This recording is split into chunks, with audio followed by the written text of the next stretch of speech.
وتذكروا أن كل ما ستسمعونه مني هو على ذمة الراوي. مرحبا بكم يا أصدقاء، كيف الحال؟ أهلا بكم في حلقة جديدة من برنامج على ذمة الراوي. وسوف نأخذكم الآن إلى حلب في عمق التاريخ.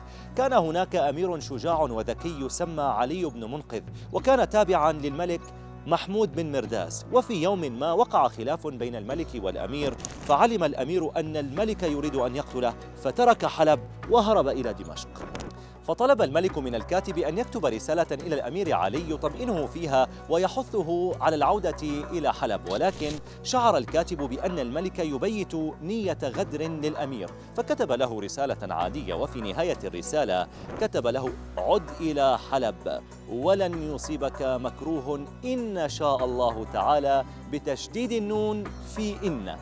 فلما قرأ الأمير علي تلك الرسالة وقف متعجبا عند ذلك الخطأ، وهو يعلم مدى مهارة وذكاء الكاتب، وشعر بأن الكاتب يذكره أو يحذره من شيء بتشديد تلك النون. ولم يلبث أن تذكر قوله تعالى: إن الملأ يأتمرون بك ليقتلوك.